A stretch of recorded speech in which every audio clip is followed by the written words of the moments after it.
ci lu baax la leen di wax lu gën a xeere su bëggee image qualité quantité puisque nga am ay photo yu leer waaw Moussa Bari Bagage ak Bari Bagage TV ñoom rekk ñoo la jox li ni mel toujours Bari Bagage TV notre scène qui a rassemblé pratiquement toutes les autorités des Rufisque, les anciens maires, le préfet du département, les anciens députés, les actuels députés, tous étaient là, les conseils municipaux, le bureau municipal, la marraine de la journée, Madame Aouma, était sec pour le moment.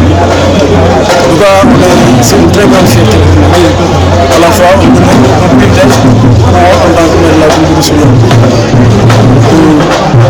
d'inaugurer ce foyer, ce structure qui va quand même changer la vie des populations de département et environnement. C'est une inauguration de plus, mais qui s'ajoute sur une longue liste d'inauguration. Mais celle-ci est la meilleure compte tenu du panel, le parterre de gens qu'on a regroupés ici.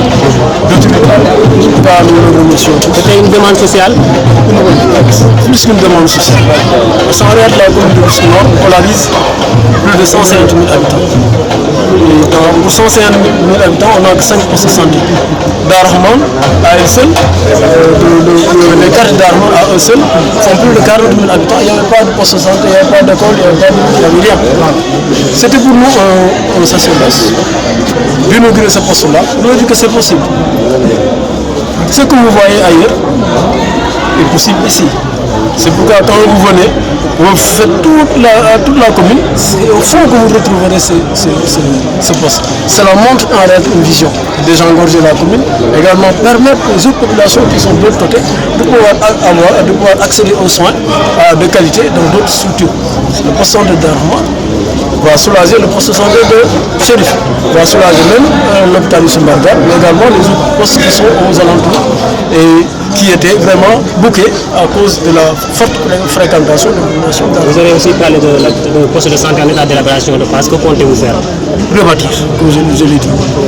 Quand l'autre avait vu son royaume détruit, quand on lui a posé la question qu'est-ce qu'il faut faire maintenant, il a dit rebâtir. Un poste de santé est inauguré aujourd'hui, un autre est en état d'élaboration. On va démolir et le construire. C'est ça le projet, j'ai dit ça aux populations de face. Il n'y a rien à faire. Dès lors que la dalle est en train de s'affaisser, le bâtiment menace, il faut le démolir et le construire. Et ça, on attend également l'aide de l'État, l'accompagnement de l'État, pour que rapidement qu'on ait un projet de reconstruction de ce poste-là. Tu vois la vraie que ce poste, je pense que c'est plus de 80 millions. C'est dans le cadre 92 millions. C'est dans le cadre du budget consolidé d'investissement de l'État du Sénégal. Ça fait partie des aides que l'État donne à certaines communes pour les accompagner en investissement. Et on espère en recevoir encore et encore. Parce que la commune de Soudan également, vous le savez, n'a pas beaucoup de ressources. C'est le maire qui a initié, qui me donne d'ailleurs le chiffre. Parce que quand je suis venu, les travaux étaient vraiment avancés. Il fallait terminer. Rapidement, on a terminé et mis en service.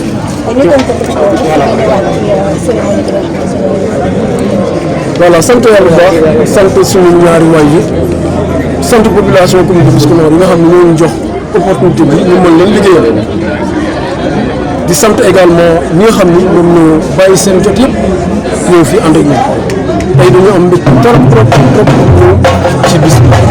inauguré poste de santé comme ni ñu ko waxee rek ubbi poste de santé dégg nañ li ñu wér donc tey c'est une grande frappe wala cant bu wér a lañu sant tey di ñaan yàlla daal poste bi mu nekk li nga xam ne mooy commencé leneen développement parti bi nga xam ne moom mooy Rahma parti bu métti la woon parti boo xam ni amul woon tali amul woon école bu baax amul woon lu bari bu yàlla dogalee li am fi dañuy sant yàlla bu baax a baax di ñaan yàlla aussi yeneen ñëwaat pour soulager loolu. lan la mën a def ci population poste de santé. waaw li may def si mooy dina sauver seen vie parce que boo gisee Darahman poste de santé Dior poste de santé Dang poste de santé yi nekk ci dëkk bi yëpp comme su ne la commune bu mag li ñuy yeewoo ci ay nit boo ko doon calculer mën na toll ci ay junni téeméeri nit 150 000 nit ñu ngi fi yeewoo fii ci commune de Rufisque Nord ñooñu di fi yeewoo juróomi poste santé kese lañ leen tabaxat juróomi poste santé yooyu moo doon polariser population yi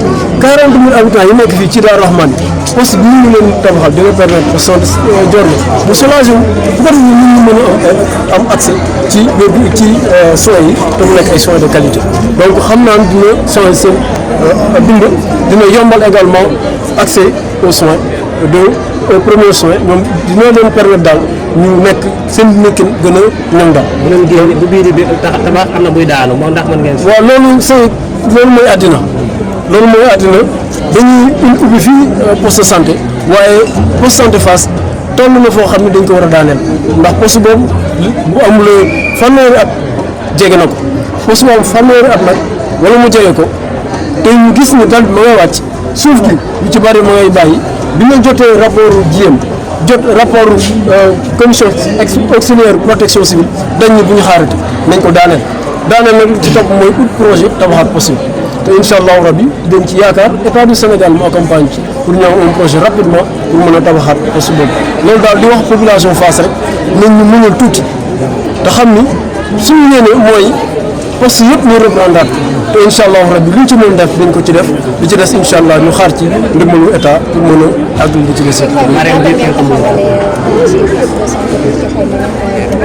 waaw toll na ci juróom-benn fukki million ak juróom-benn ak ñaar juróom-ñeent fukki million ak ñaar mooy 92 millions def nañ ko ci loolu aussi ñu fi gërëm suñu papa yi nga xam ne moom moo commencé woon moo ñu doon man doomam ñëw moom mooy àggaleel ba pare ñëw teewee bés bi ñu ko ci sant bu baax di ko ci gërëm donc loolu mooy addina loolu la dañuy wax les hommes passent les gestions demeurent mais lu mënoon rek ñu nekk parce que ñëpp ay mbokk la nekk benn vraiment ñu koy ñaanal yàlla aussi yàlla dëgëral ko dëgëral ñëpp incha allah. Marème Dieng mu classé quelques mots.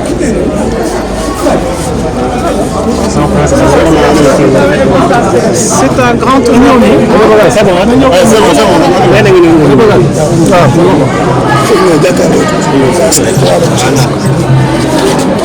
C'est un grand honneur pour moi d'être aujourd'hui ici à Darou Rahmane à l'invitation de Monsieur le maire qui m'a fait l'honneur de me nommer marraine de cet événement.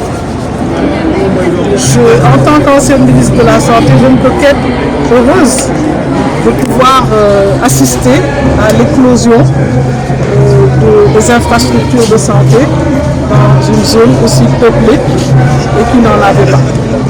Donc c'est un bijou et je voudrais vraiment féliciter Monsieur le maire et lui dire de continuer comme ça. En tout cas, je suis là en tant que marraine, mais je suis là en tant que maman aussi. Et j'espère vraiment qu'il continuera avec cette ouverture d'esprit qu'il a. La présence des maires précédents, c'est une présence qui est vraiment évocatrice. Et donc, bravo Monsieur le maire, continuez dans cette lancée. Vous avez la population avec vous, puisque vous intéressez aux problèmes de population de votre commune. Et c'est seulement cela qui doit être votre objectif. Donc, je suis très contente que cela se passe de cette manière. Dans votre discours, vous avez insisté sur la prévention. Un poste de santé a plusieurs vocations. La première vocation, bien sûr, les gens se disent quand je suis malade, je vais au poste de santé. Mais le poste de santé a un personnel qui est formé et qui sait ce qui est bon ou ce qui n'est pas bon pour la santé.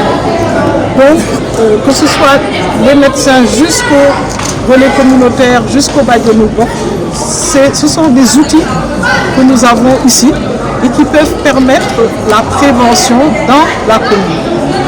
Il vaut mieux prévenir que guérir, il vaut mieux ne pas être malade qu'être malade, et le poste de santé a aussi ce rôle à jouer. ci wolof rek ban yëg-yëg nga am ginnaaw. waaw léegi dama bëggoon wax ne damaa kontaan ci monsieur le maire ci xale boo xam ni ñoom dañuy bañ ñu leen di wax xale ndax dañuy ne man am naa 40 ans wala am naa ji waaye man pour man ay xale lañu waaye ay xale yu am jom ay xale yoo xam ne dañoo xam li ñu bëgg suñu leen nommee maire nag dafa am lu bari lu ñuy teg ci sa mbal loolu nag da nga ko war a xam te mu nekk lu ci ëpp social muy hôpital muy jàng fi xale yi di jàngee mooy yoon mooy ndox mooy électricité yooyu yëpp soo ko mënee def sa ñi nga xam ne daal ñoo dëkk ci commune bi yow moom duñ la bàyyi duñ la fàtt kon ma koy ñaanal rek xam ne li mu def tey nekk na ci continuité yu maire bi nga xam ne daf fi nekkoon waaye mënoon nañu def li ñeenam di ne comme kee boo ko commencé woon xaaral ma yàq ko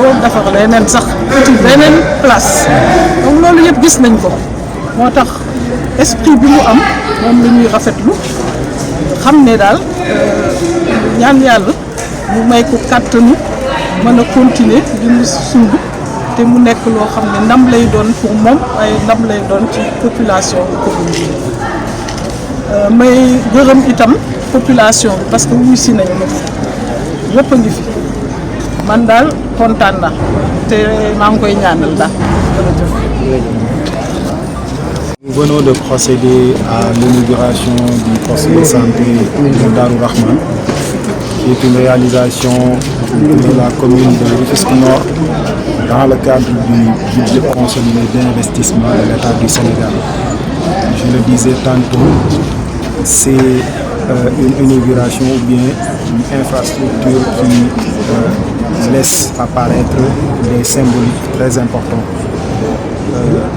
Parmi les premiers, nous avons la continuité dans l'efficacité de l'action publique, parce que c'est une infrastructure qui a démarré avec l'ancien maire et que le nouveau maire est parvenu à terminer et à procéder à la mise en service, ce que nous saluons fortement. Elle symbolise également une décentralisation dynamique et réussie, parce que la décentralisation n'est rien d'autre que la responsabilisation des acteurs à la base pour la réalisation de projets au profit des populations. C'est une infrastructure qui a été réalisée au profit des populations de Rufisque Nord par la collectivité territoriale avec à sa tête une maire qui a été mandatée par les populations. Nous ne pouvons que nous réjouir de cette réussite et dire également qu'à travers cette infrastructure, nous avons pu constater alors la réussite, ce qu'on appelle la matérialisation du concept de développement territorial, parce qu'au-delà des ressources que l'État a allouées à la municipalité, nous avons vu la participation des acteurs, des populations à la base, partant de l'entrepreneur qui n'a ménagé aucun effort et qui a souvent contribué par ses propres moyens pour la réalisation de l'infrastructure, mais également les fils de la localité, à l'image de Paco Boy qui a mis à disposition ce véhicule-là en guise d'ambulance pour accompagner le poste de santé. Nous encourageons les acteurs de Rufisque Nord à persévérer, à continuer sur cette lancée, et c'est pour ça que l'État du Sénégal a choisi la voie de la décentralisation comme voie pour vraiment le développement de l'État du Sénégal. maa ngi rafetlu ndajem tey li nga xamante ni bi ubbi këru fajukaay gi nekk ci Darou Rahman ci commune Rufisque Nord la waroon muy doon mbir moo xamante ni bi dañ ci sant ñi nga xam ne participé nañu ci ñëpp tàmbalee ko ci maire commune bi di wax ne dafa am ay mandarga yu bari yoo xamante ni bi am na ko te ci mandarga yooyu mën nañ cee lim alors continuité ak efficacité de l'action de l'administration publique, parce que bu ñu gisee ne infrastructure wala barabu fajukaay la boo xamante ni bii ancienne équipe municipale bi nga xam ne moo fi nekkoon moo ko tàmbali ci ndimbalul budget wu état du Sénégal, waaye maire bi nga xam ne moo wuutu équipe boobu bi mu ñëwee dafa ñëw fa mu fekk liggéey bi mu dàbbale ko ba nga xamante ne bii yeggale na ko ba tax ñu mën koo inauguré tey.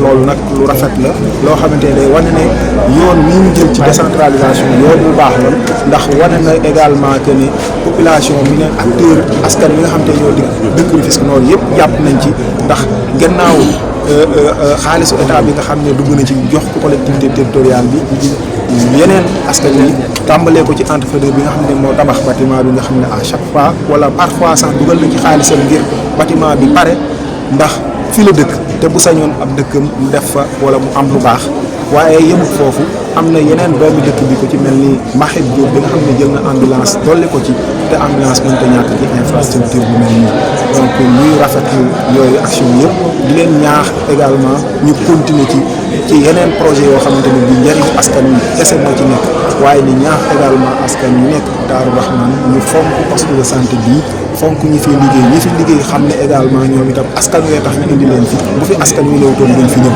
donc loolu laa merci